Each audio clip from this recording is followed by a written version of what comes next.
Why don't you give it up for Alvin Williams?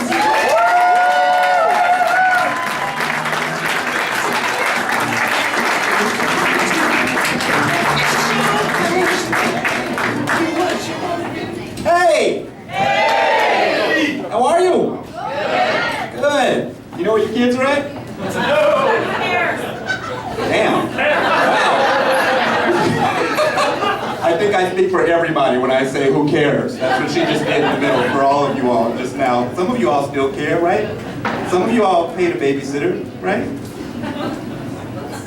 Wow.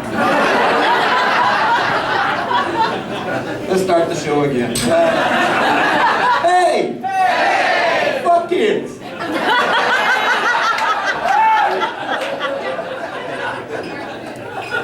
Y'all have really come around. Wow. You just gotta read, you gotta know, This is, I don't even have kids. Like, I don't have any dog in this fight, so I'm just gonna tell you, like, I'm not here to disrespect your kids. I just want you all to understand, though, your friends, they hate your kids. All your friends. They all do. I don't know your friends, and I can tell you, they hate your kids. They love you. They love you. So they tolerate your kids. It's the facts. Look, okay, let me explain it another way. People love sex, so they tolerate condoms. You understand? No, you don't. That's why you fucking have kids. Listen, actively. It's not your fault. It's not your fault. If you don't like your kid, you know, they always talk about, well, it's the parents are bad. Now, like, no, it's none of that. It's just a different world that they got to grow up in.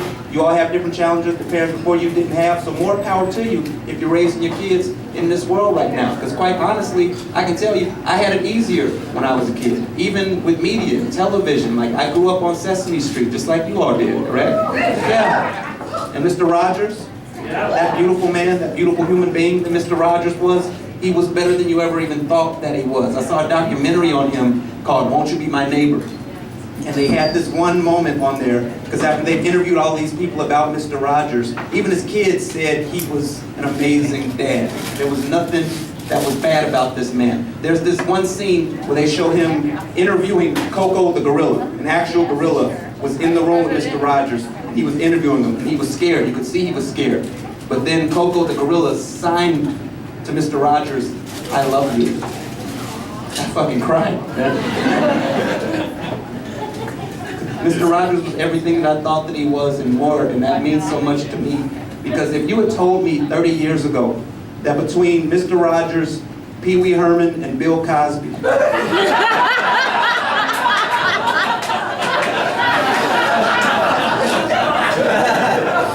one of them is a huge rapist. I would have lost that bet twice. Not once, twice.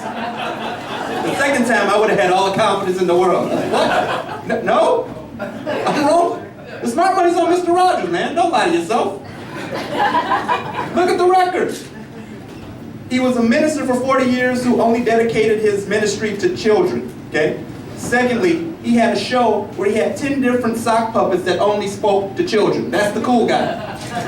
He's the best one. The guy who had a character on his show literally named Mr. McFeely. He's A-OK. It's the other ones that suck. Wow. This is why we can't have time travel. This is why. That's the reason.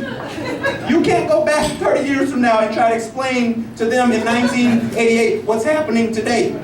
You would get shot. You would get shot. You ever been outside and there's a homeless man like shouting out gibberish? Have you ever thought maybe he's from 30 years in the future? He's trying to help us. But you're not listening. Have some empathy for that guy out there now. Understand, if you went back in time 30 years ago, first of all, time travel is very difficult, okay? When you get to wherever you're getting to, you're gonna be naked. Okay, so you're gonna reach for something just to be close. So you probably grab a trench coat. You haven't shaved in a while, nobody knows you, so there you are. You're homeless, you got all this hair, you're scraggly, you're wearing a trench coat, and you're trying to help all these people in 1988 by telling them what's going on right now. People, listen to me. Bill Cosby is a rapist. Listen Branson is a murderer. Don't you understand? Bruce Jenner is a woman. That's what you listen to me.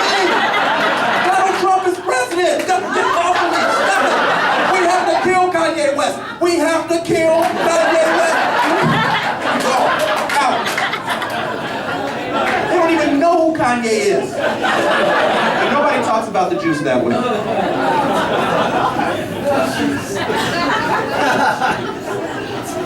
You have to understand, it's a different time. And I'm not hating on Trump. Donald Trump is the president. That's just a fact. I think it's weird when I say Donald Trump is president. I heard people groan like I said something offensive. Like, no, he's the president.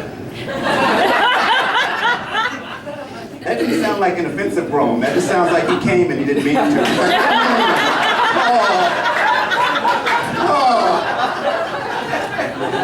When's the next presidential election? 2020?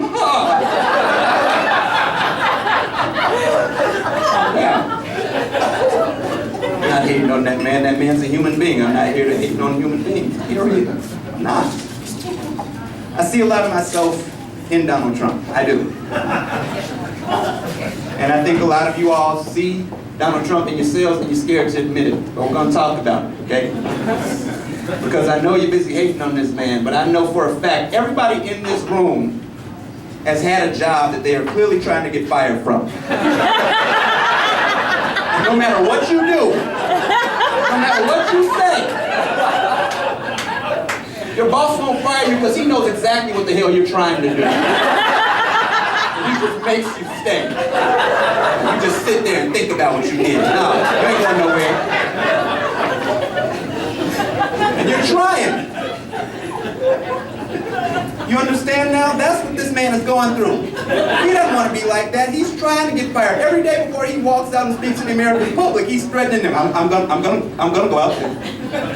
You're gonna let me talk to them again. All of you. I'm gonna tell him I want a military in outer space. No, I'll do it. I'm gonna say that. I'm gonna call it Space Force.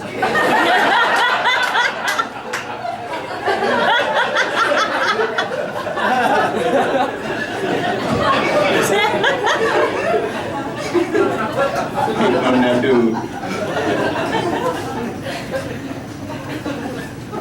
It's a different world. Now see, here's where I'm coming from, because like he has really inspired people to vote.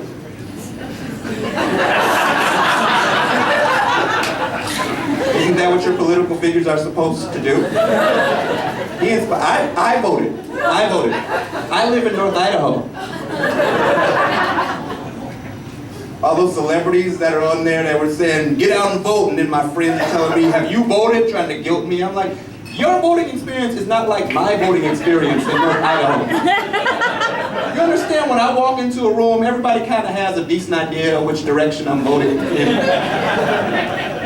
No matter what I do, like I walked in, I had a jean jacket on just like this and boots. I was like, they're gonna have to guess today. All my Nike shit was in the car. Like, no, it's time to play the game, baby. Woo! Good time. Walked up to the counter, they had a smile on their face, they gave me my voting packet. They're like, the line's kind of long to vote. You want a piece of free candy? I'm like, hell yeah, I want a piece of free candy. And then I was like, oh shit, that was a test.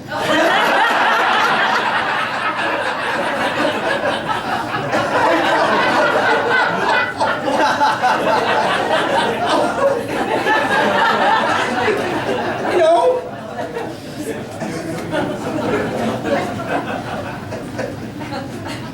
10 years ago, when it was time to elect Obama, do you think that anybody in that room didn't know who I was voting for? Was my vote really anonymous? I'm wasting everybody's time by being there. I should have been able to double park my car or walk in and be like, hey, I'm good, right? Hey, Rashad, you want to vote too? Let me get two. Can I get two? Put you down. You done? Boy, that was a different time. Different time. 10 years ago was a different time. I'll never forget that day when he was first elected. Let's take this out of the realm of politics. for a second. I'm giving you a human being story here. Before Obama was elected, there was a lot of acting in the black community when it came to speaking to our youth. We would look our children in the face and say, you can be anything you want to be in this world. And we meant it, but we weren't talking about president. We weren't. We knew, but we didn't want to put that shit on a 5-year-old. Let's just answer that later.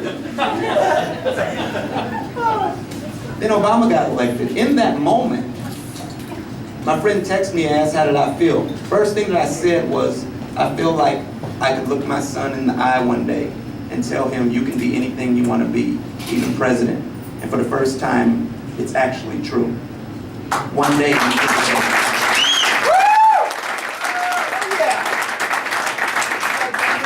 but Donald Trump makes me feel like I could be president right now. Like, I don't just show, I just walk off and like commence. He's inspiring. You can't, he's not inspiring. No, I can't be president because I'm 34. Everybody knows 35 is what it takes to be president. You have to be 35 years old. That is what it takes. That's a fact.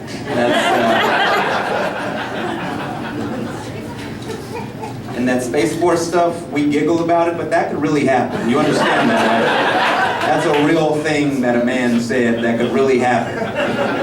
Really could. And if it does happen, I'm comfortable knowing that affirmative action will be in place for a very long time. Because you can't eliminate affirmative action and then have a Space Force come in and then by volunteer merit, whoever is just the best and brightest that we put outer space. Let's just say everybody who we recruit just happen to be white. They just happen to test the best. So you send all white soldiers in outer space.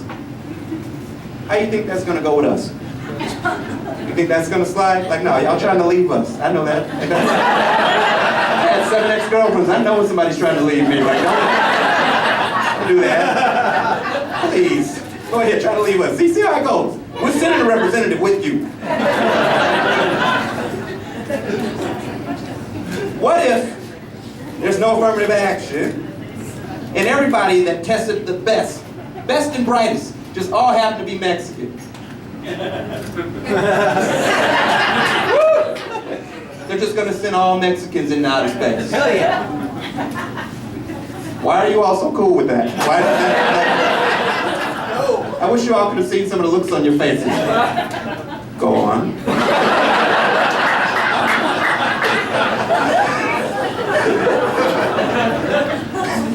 There'd be so many black people just telling the Mexicans, hey, don't go. My great-great-granddaddy was in the boat force.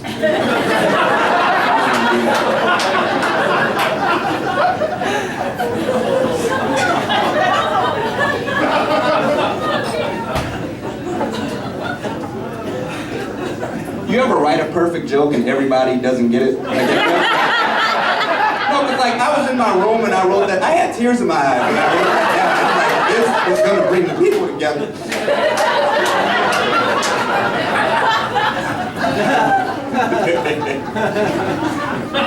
It'll be tight. It's okay. It's okay. This is the embassy. Whatever we say in this room, we say it in here. You leave it in here, okay? You let loose, you relax. I understand there's some people, it's date night, you're in a relationship, you want it to work. It probably won't. But you can't worry about that right now. Right now, we're all just having a moment together. I want the best for you. This is the season. This is relationship season. You know that, right? They call it cuffing season. Have you heard of that term? It's cuffing season. It's the season after the summer. See, in the summertime, when you meet somebody and you all hit it off and you're together for a little while, if it's beginning and end in the summer, it's not a real relationship. They call it a fling. But sometimes you get in a relationship in the summer and it makes it past September 22nd. Now you enter into the fall. Now it can't be a summer fling by definition. Now you have to make it real. Plus, women know they're gonna get cold. They want somebody to keep them warm. And also, they don't want to buy sweatshirts. That's how you know your relationship is official, when she steals your sweatshirts. Like women don't like to buy them, they like to steal them from their man. And they like to make it look like it was just random that they took it. You know, they've been eyeballing that damn sweatshirt for 2 weeks now. They know which one they want. Whole time. And they're just waiting for the perfect moment, which is always after sex, which is exactly when they take it. Right after sex. You're not in the right state of mind. You're not watching your assets anymore. You're just in ecstasy, and then she gets up out of bed, she's naked, that bathroom light is hitting her just right, it's a little cold in there, so she's shivering, looks a little scared, and that turns you on. Sure is cold in here. Do you mind if I wear one of your sweatshirts just to get... No, not that one, the second one from the left. Do you mind?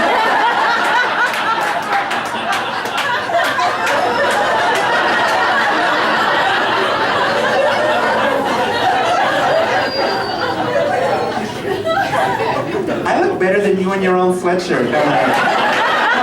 Hey, look at me. Yes. Yes. I should just keep it. I'll wash it for you. I'll wash it for you, and I'll keep it. Your dumbass is just proud of her. You love it. You love when she wears your sweatshirt. You feel good about yourself. It's a little too big on her, looks just right? She's a thief.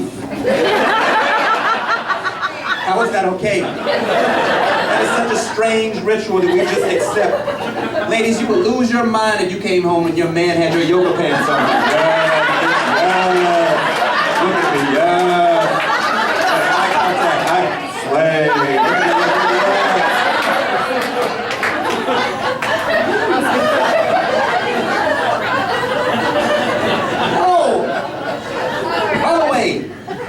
The amount of women who are wearing yoga pants in ratio to women who do yoga is off.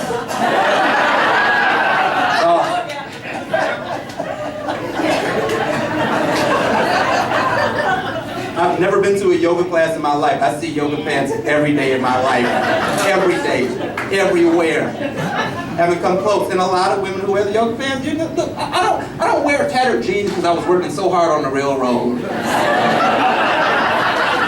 I just like the look, and I'm honest about it. Be honest about it. Ladies, you like the yoga pants because you like to feel what it would be like to wear Mormon underwear in public. That's how you wear it. You like the feeling. You like how it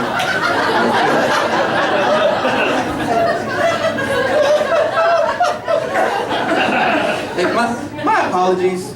To any Mormons in here who are just trying to have a drink today.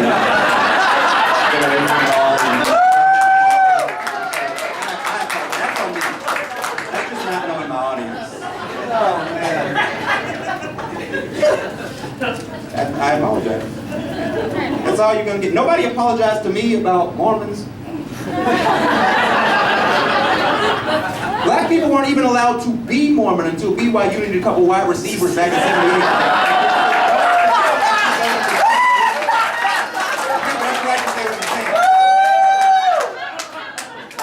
We're gonna move on.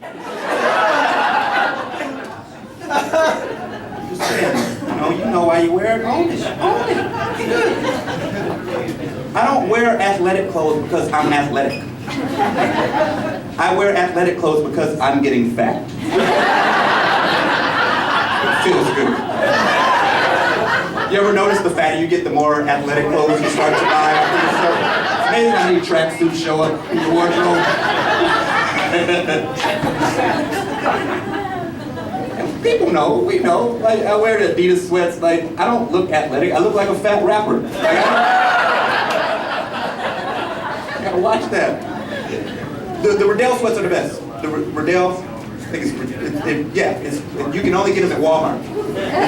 Get them at Walmart. They're affordable. They fit really well. But they always put them right next to the garlic infused rotisserie chickens, and they put it right across from them. Like, I'm gonna get fatter by even being in this store. I don't want to do that. I don't.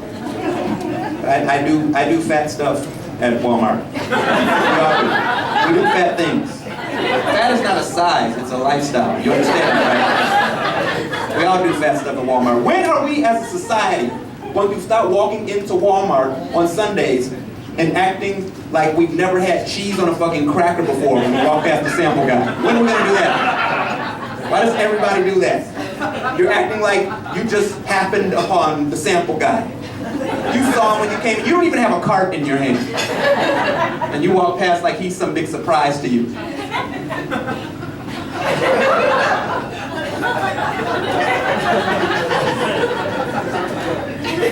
Excuse me. Is that cheese on a fucking cracker? So you all just do that, huh? Okay, do that.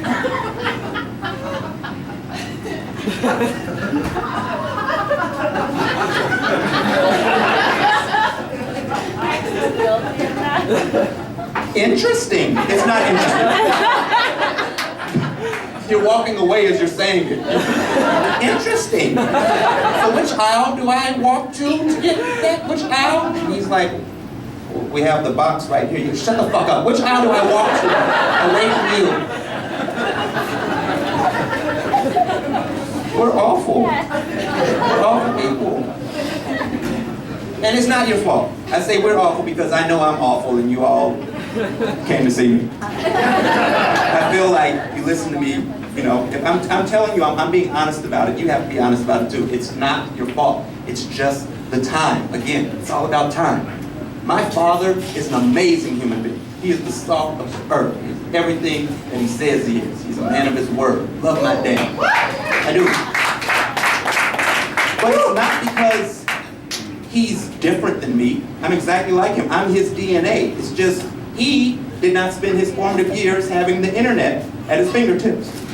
I've had porn at the touch of a button since I was 13 years old. Do you understand what that does to a person? Remember when I asked, do you know where your kids are at? I know where they're at. Right now. Clearly by that reaction, you all do too. And that's the truth. Don't borrow your kid's phone. Ever, okay? He's not playing words with friends. He's playing germs with hands every single day. Let him have it. Oh. He doesn't put it to his own face when he makes a call. You better be real with yourself, man. Porn is everywhere. Everywhere. Look, you know what I found out? I have a small dick. I had no idea. I thought my shit was perfect. But porn has evolved to the point now where like 14-inch dicks is like the norm. Like there's so much 14-inch dick. That's an actual genre of porn now. That's how much of it is out there. I'm 5'8". I don't have a 14-inch dick. That'd be wrong. I wouldn't want that. I wouldn't want that for you.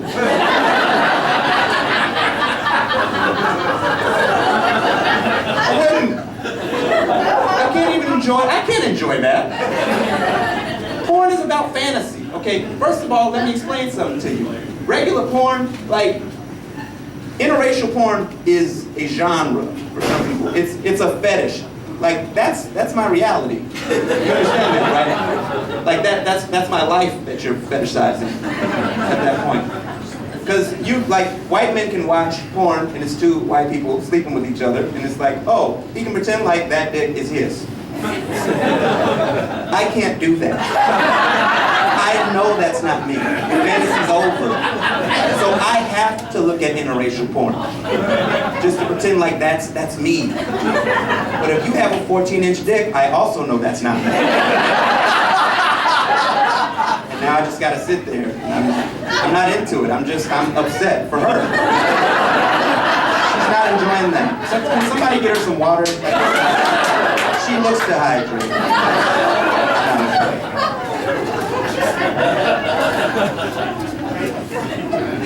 Like, I got so frustrated at one point. If that's the norm, I tried to adjust for size like a pair of jeans. Understand? So I Google searched small dick porn.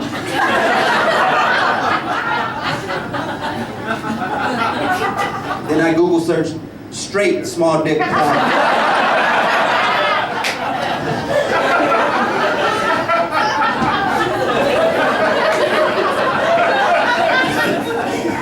Google's not as smart as it seems. Like, Google should have been like, oh, my bad, dog. Like,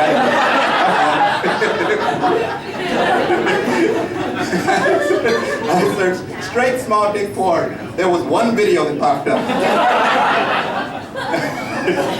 Check this out.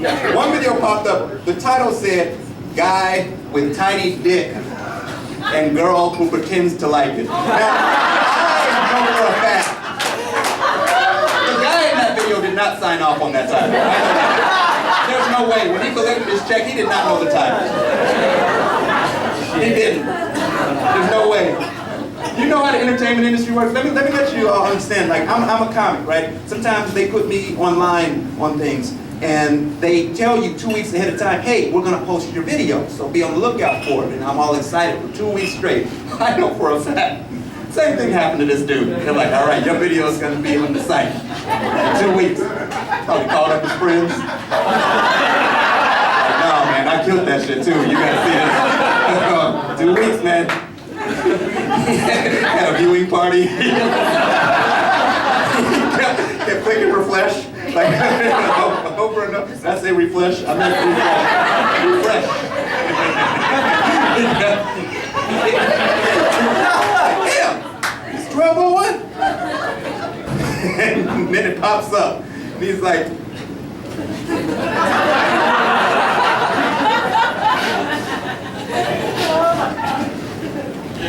she really liked it. I don't know if she pretends to like it. That's hurtful.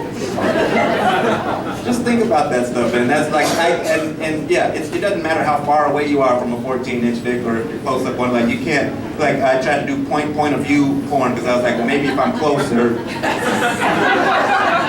But all that does is just make me feel like I'm extremely close to looking at another man's butt tobacco with a 14-inch dick, and I'm just staring at it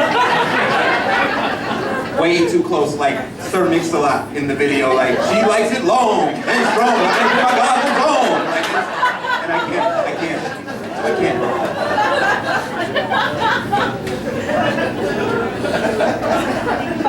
I mean, I can talk about this stuff. Like, I'm single. You're not single.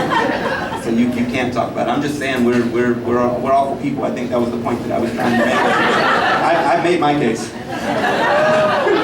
We don't have time to go around the room, but I have company. But just understand, it's the technology. That's what it is. That's what makes the generation before us better, because they didn't have the technology. You think if your grandma had Tinder, you would exist? Do you believe that? Now, I don't mean like your grandma right now. I mean like she had that technology in her age. Okay? Just imagine your grandma at 24 years old. She has Tinder. Are you here right now? Be honest with yourself. Even if you believe in love, like I do, I believe in love. And I'm sure they told you the stories about how they met, and it was love at first sight. And they've been married for 50 years, have they not? Yeah, but they didn't have Uber Eats. They needed each other. So yeah, even if you believe in love, and your granny saw your granddad pop up on Tinder, and she swiped right, because he was beautiful to her, your granddad would have fucked it up. He would have messed it right back. Show me them gams, toots. That's dirty talk back then. You see them gams, toots. Your granddad was a fuckboy before it was cool. He was a pioneer. I got called a fuckboy on Tinder before. That hurt. I didn't know what it meant either. Like, apparently fuckboy is like something you say, you calling a guy a douchebag. You understand? Like, it's very mean. But if you're hearing it for the first time, it doesn't sound that bad. Like, it sounded cool to me. Fuckboy, that just sounds like a superhero. I'm fuckboy. These are my trusty minions, Queefy and the Bean. You know, master me, thirst trap, fuckboy, away!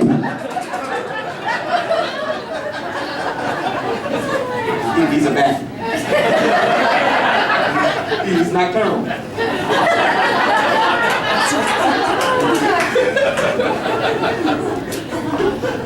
Ladies, you ever get that text message at like 3 in the morning? That's fuckboy. Can't sleep. Trying to help you all with this information. Like, cause I'm a single guy, and I'm telling you, in 2018, You're in here right now, and you got your significant other with you. I'm telling you as a single man, you don't want to be out here being single. It's a different world, okay?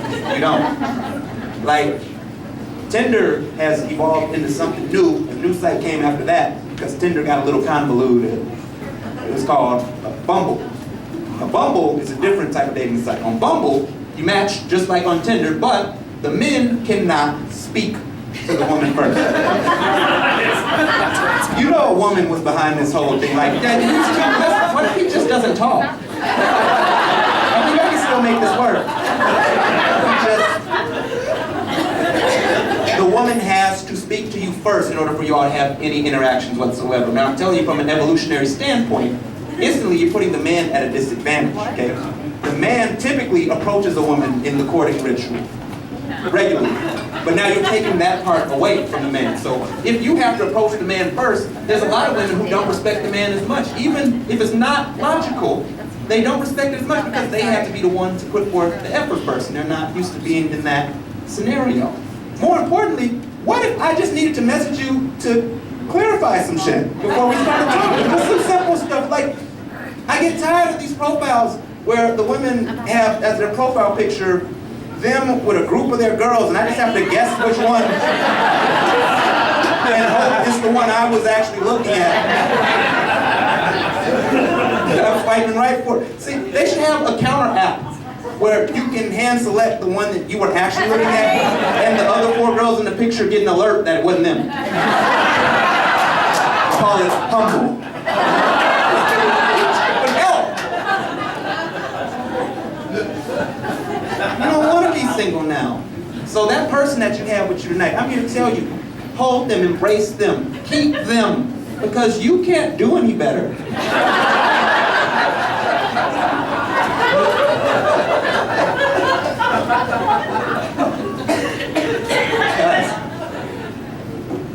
That should be a good thing. You understand that, right? I said you can't do any better. You should have been celebrating like, you damn right, this is my boo. But you all were like, oh. I've been doing P90X for 3 days. You think I can do that?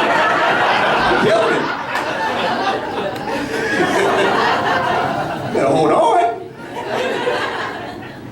It's hard to be single, and it's not just men messing it up on dating sites, okay? It's a lot of savage women that are out there that they're hard to deal with too. I had this one profile that popped up. It was a girl. She had the whole, you know, like the thirst trap stance. Like, I don't know what it is. Y'all know what a thirst trap is? No. Fucking Idaho. Okay, all right.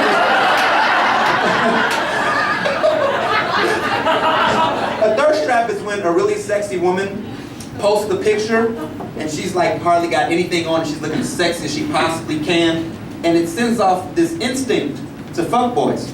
And they see it, and they can't help but respond to it. And that's how you know, even if a guy is being the biggest gentleman on earth, when you put all that meat out there, he can't help but text if he's a fuckboy.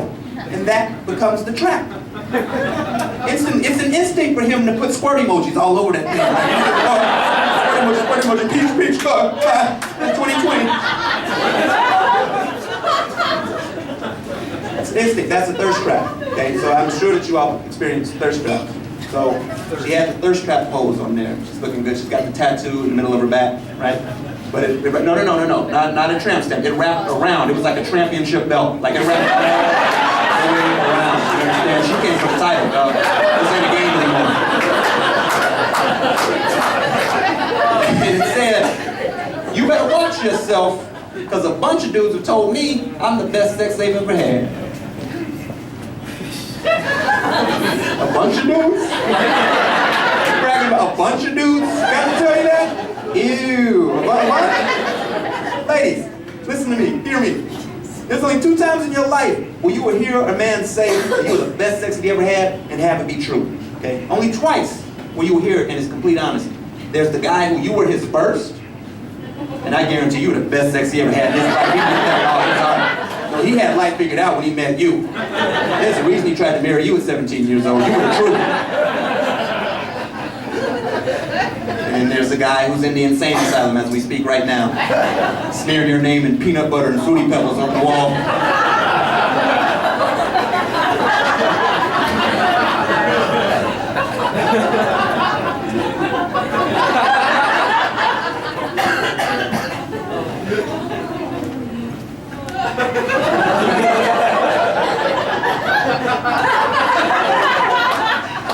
He lost you. You were the best sex he ever had. He thought it was going to get better one day, and it didn't. Sometimes, that's the same dude. Everybody else is lying. Men lie a lot. A lot. That's my whole point, ladies. You don't ever have to brag about your sexual prowess to men, okay? They don't deserve it. It makes you sound like a man, first of all. That's what men do. Men brag to other men about the sexual prowess, okay? Whatever desire a man had for you, there's nothing you can brag about that's gonna make him wanna fuck you any more or any less.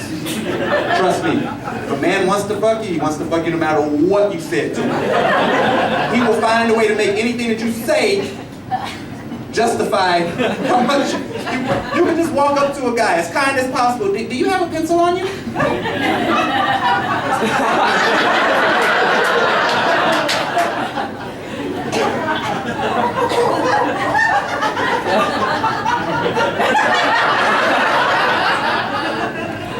You see how she asked me for that pencil?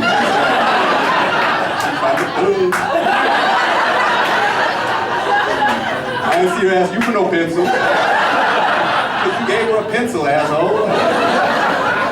Yeah. You know what's up. That's how we think. Men, like when it comes to that stuff, we're dumb. We brag to other men about our sexual prowess. Like, we know what we're saying is terrible. When men talk to other men about sex, it's terrible. It sounds like we murdered the girl. It's awful speech. We know we're saying it's terrible because we look both ways before we answer each other. Hey. You know. Hey. Oh man, I was last night with old girl.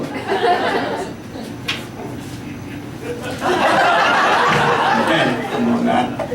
And you already know. You know, I beat it up. I beat it up. No, I destroyed it. She gonna be walking right for a week. They actually bark. They actually bark. Same big dog bark. Every time. So consistent. They don't change it up. Oh, I beat it up. Never. Same big dog. Dog. Never in your life will you hear 2 women talking to each other like that. You know how dumb that would be? Hey.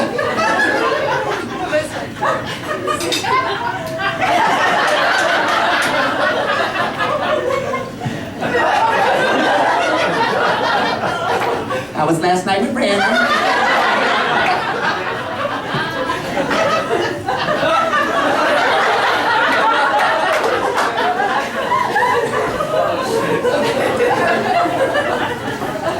You already know I ripped his dick in half. Slim Jim, his ass.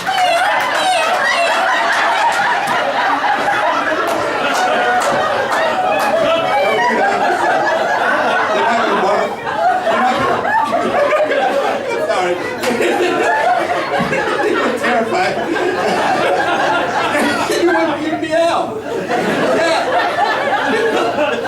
You won't have children for a week.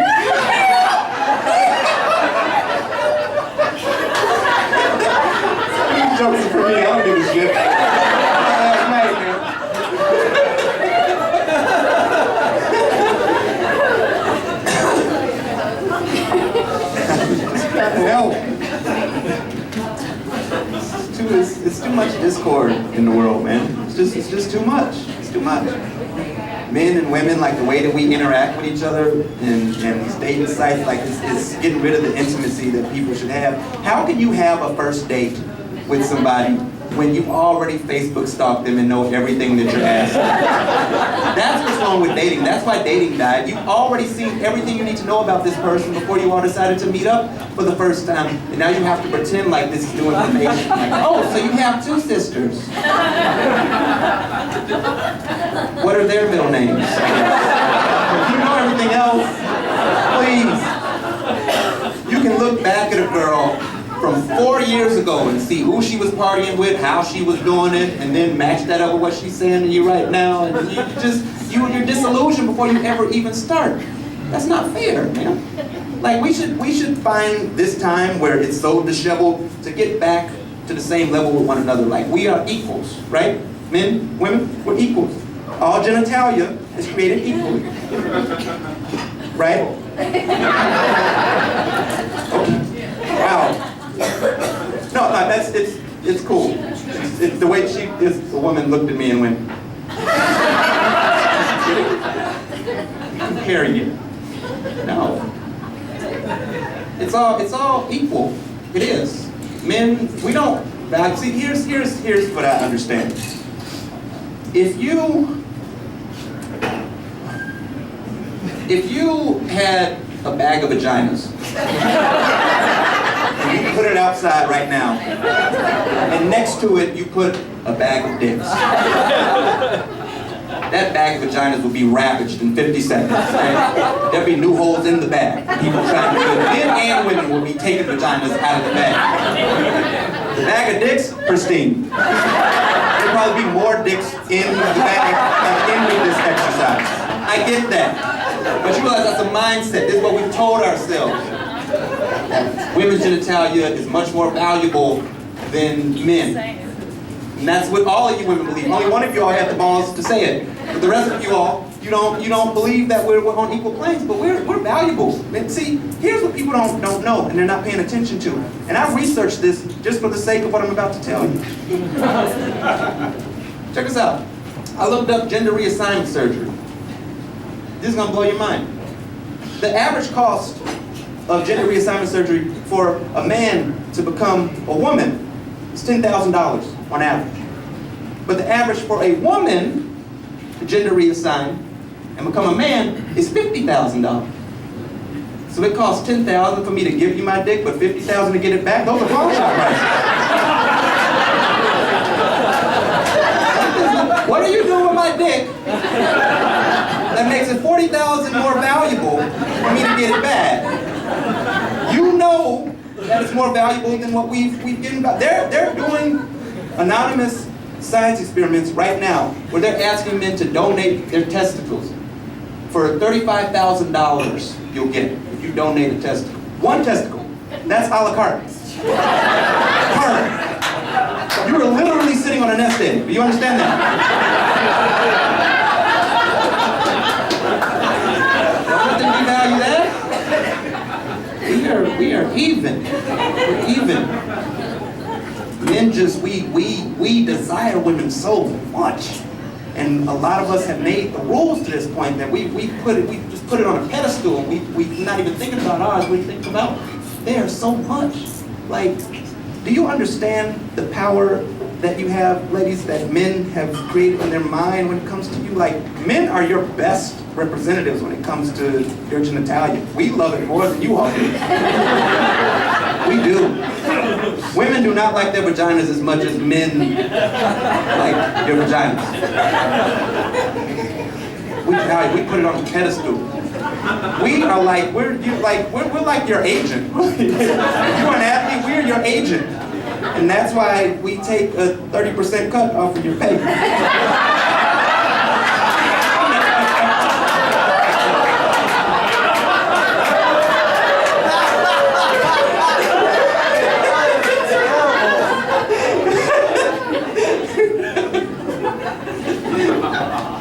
Tell people I said it, but I'm gonna deny it. That doesn't even sound like anything that has to do with my act. Why would I say that?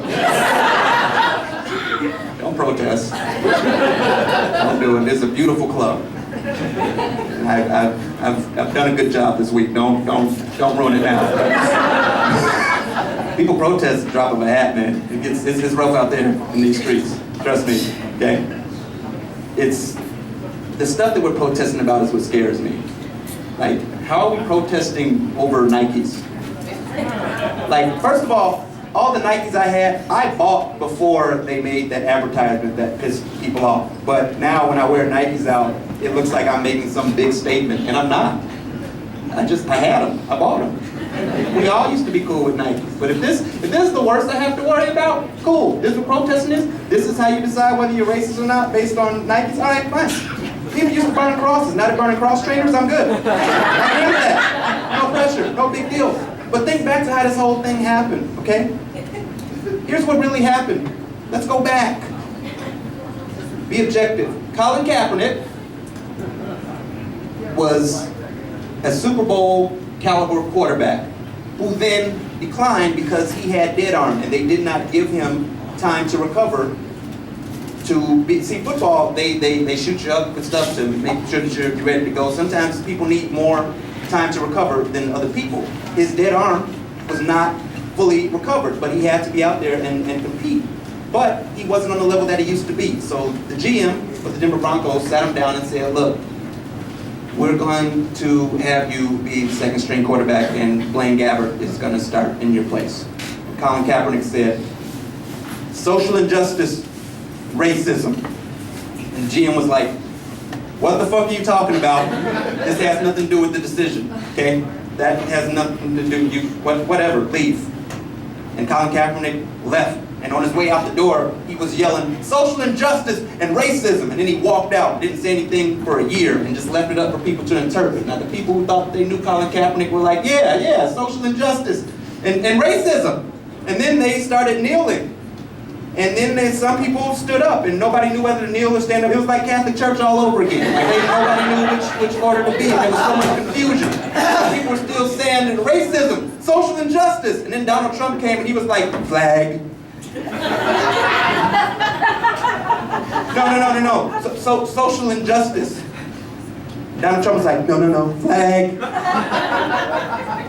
And then a year and a half goes by, and Colin Kaepernick comes back, and the first thing he says is, shoes.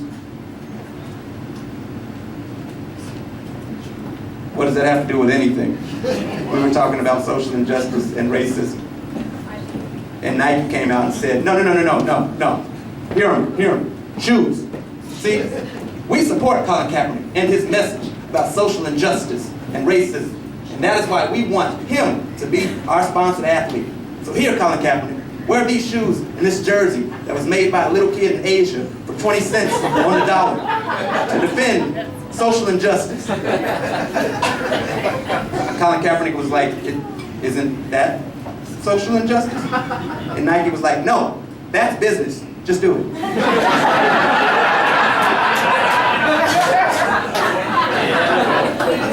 know, some of this is funny, some of this is just the truth. I'm trying to explain to you, no matter what side that you're on with that protest and stuff, listen to me. You have every right to believe whatever it is that you believe. But do not get rid of friendships that you've had with people for decades over a protest that ends in 2.5 months.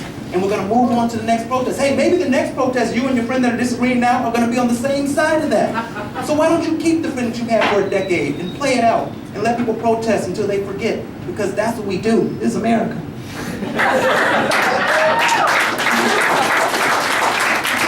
Trust me, from the bottom of my heart, it's what we do. We protest something, everybody's on different sides, and then we forget about it. We forget about it. Remember 15 years ago who Kobe Bryant was?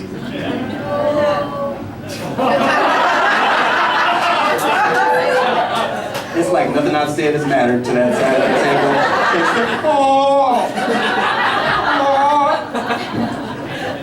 15 years ago, if you were a fan of Kobe Bryant 15 years ago, some women wouldn't even talk to you. That's how deep people were on different sides when it came to Kobe Bryant. 15 years later, we forgot about that. Kobe is a Hall of Fame legend. bigger and brighter than any other Hall of Fame legend there's ever been to this point.